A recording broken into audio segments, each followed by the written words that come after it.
भक्तों राधे राधे, जय श्री कृष्णा।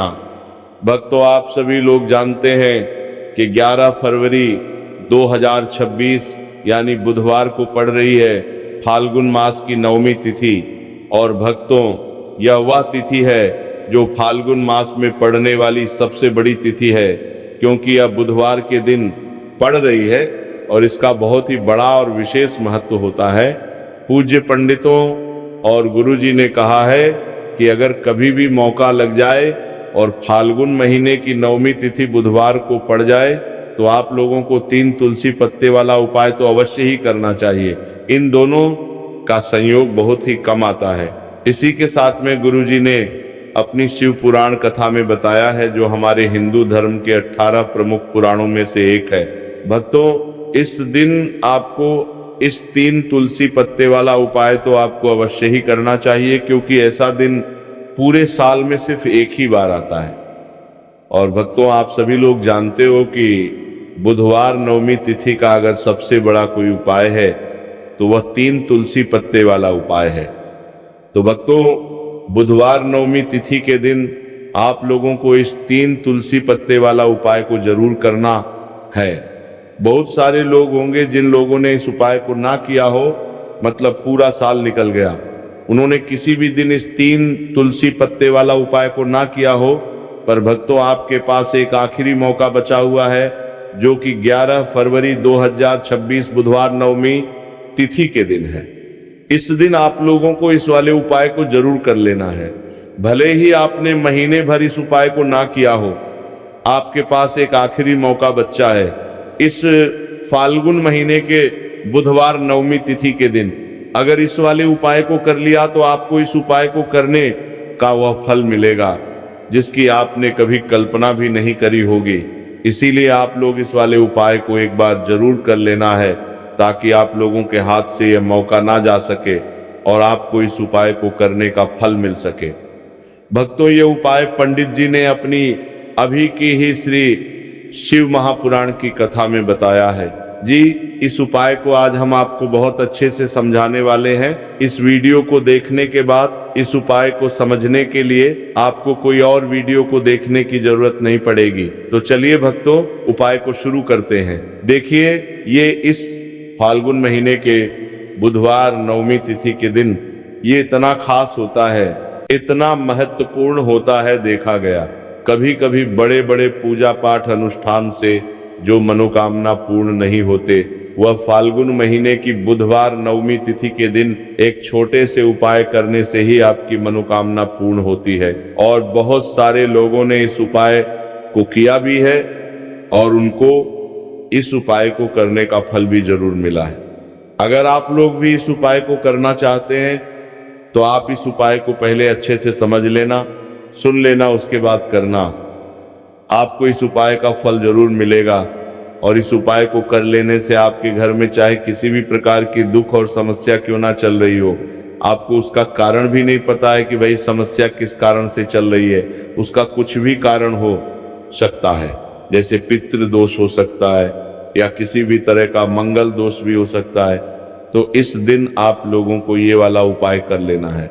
ये एक ऐसा उपाय है जिस उपाय को अगर किसी विशेष दिन पर किया जाए तो भाई उस विशेष दिन का जो है वो तो हमें मिलता ही मिलता है।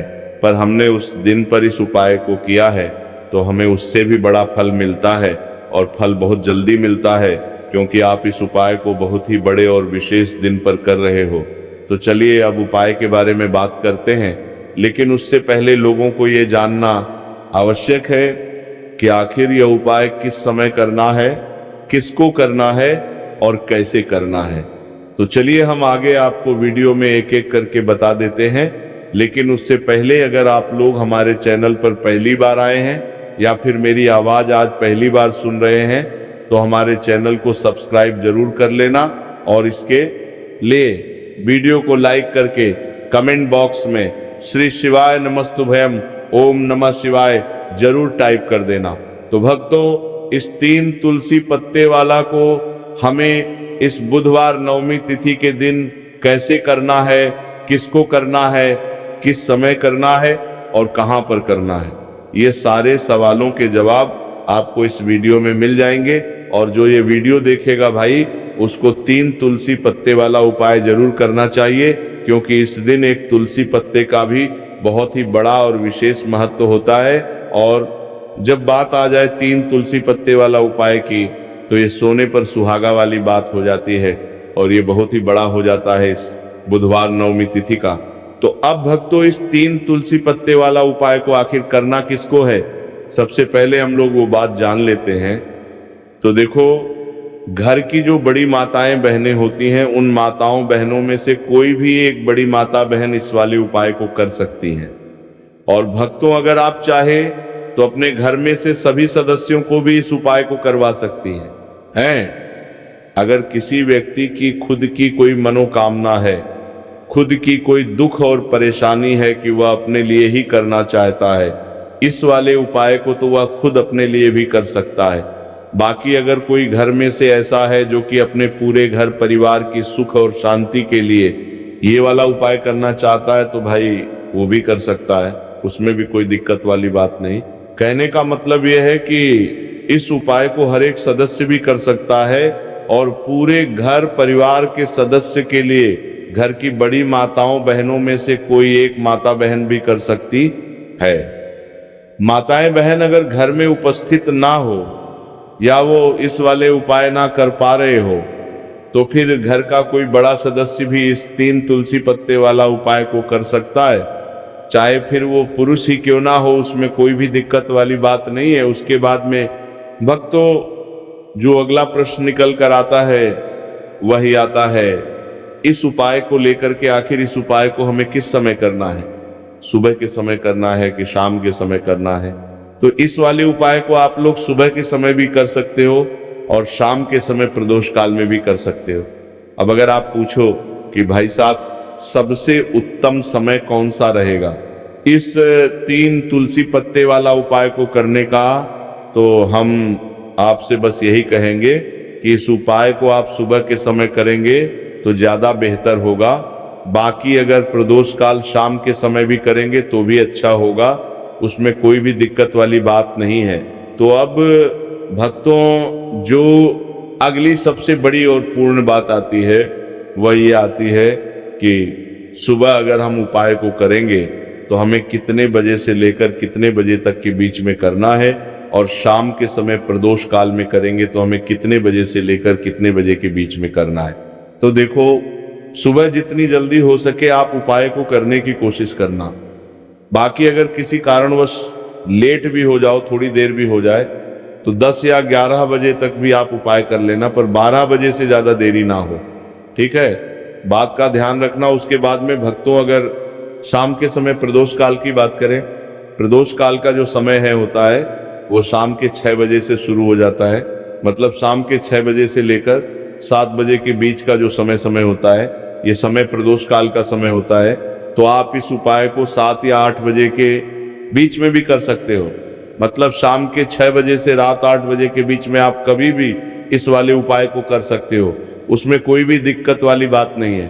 तो चलिए भक्तों, जान लेते हैं सबसे पहले उपाय के बारे में, जो कि है तुलसी जी के पत्तों का बहुत ही चमत्कारिक उपाय। देखिए, हम सभी के घरों में माता तुलसी का पौधा अवश्य ही होता है। तो देखिए, हमें तुलसी जी के पौधे से सबसे पहले तो 3 पत्ते तोड़ने हैं।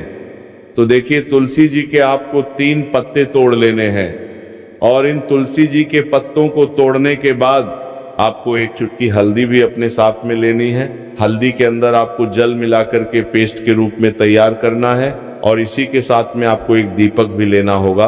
दीपक आप मिट्टी का भी ले सकते हैं, आटे का भी ले सकते हैं, और इस दीपक में आपको शुद्ध घी डाल के इसमें आपको लंबी रुई की बाती का प्रयोग करना है।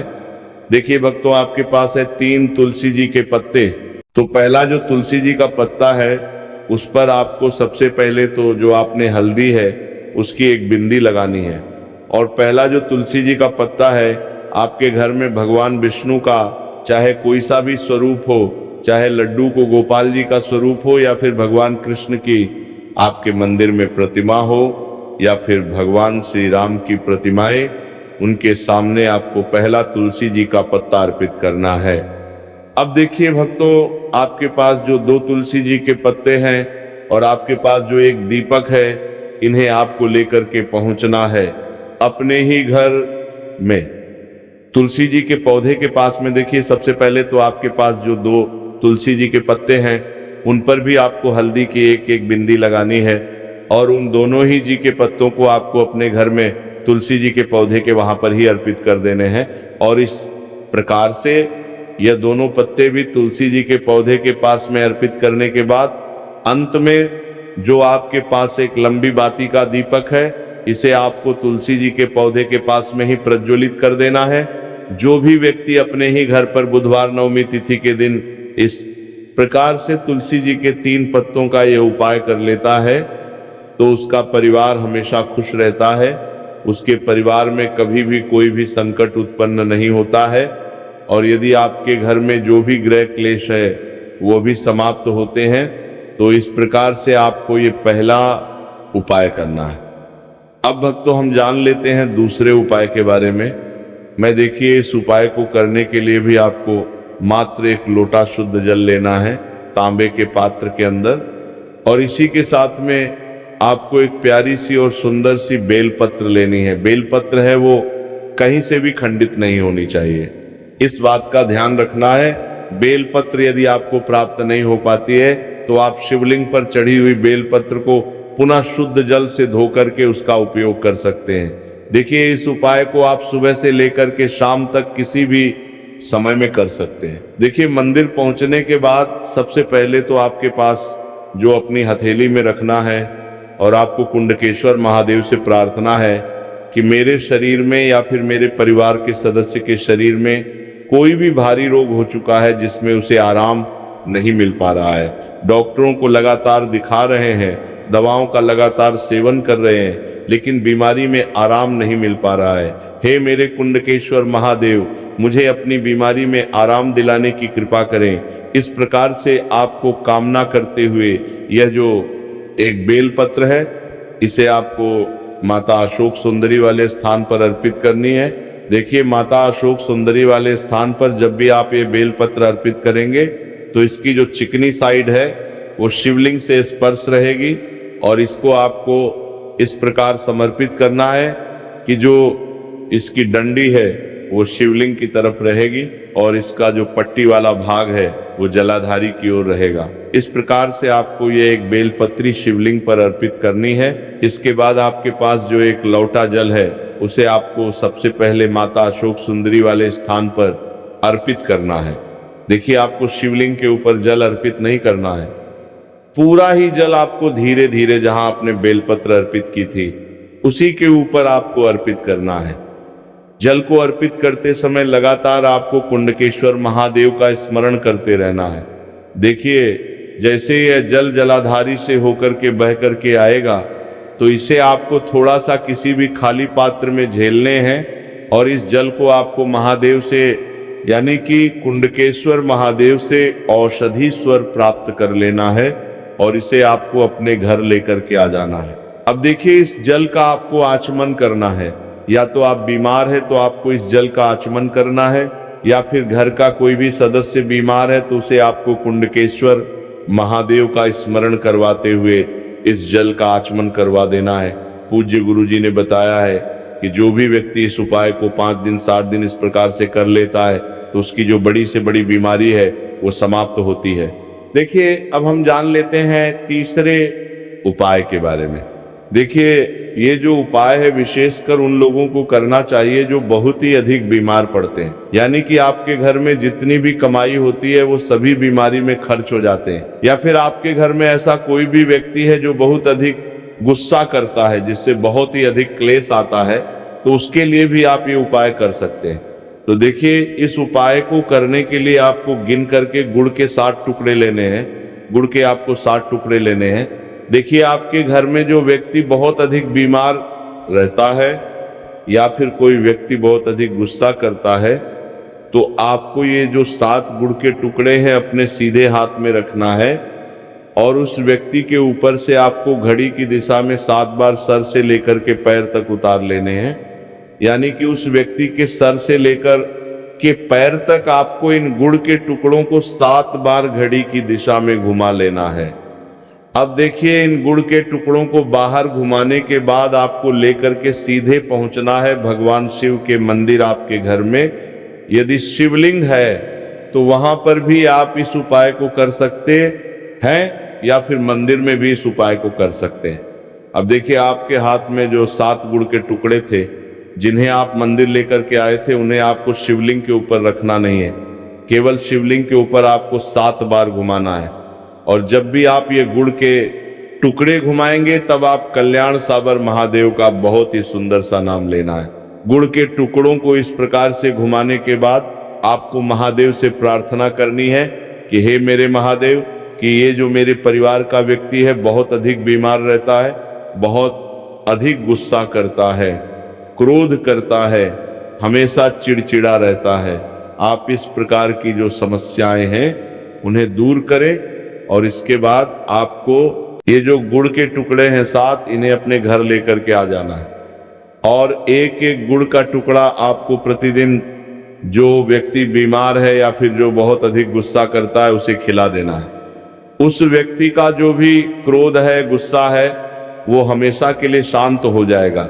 इस प्रकार से आपको ये उपाय करना है। देखिए, गुरुजी ने बताया है कि जो भी व्यक्ति इस उपाय को इस प्रकार से बुधवार नवमी तिथि के दिन या फिर आने पंचमी की तिथि पर कर लेता है तो महादेव और माता रानी की कृपा से उसकी जो भी मनोकामना है वो निश्चित ही परिपूर्ण हो जाती है। तो भक्तों, ये थे पूज्य गुरुजी द्वारा बताए गए कुछ बहुत ही खास उपाय। अगर आपको जानकारी अच्छी लगी हो तो वीडियो लाइक करिएगा। मिलते हैं फिर एक नए वीडियो के साथ। तो देखिए, जो अगला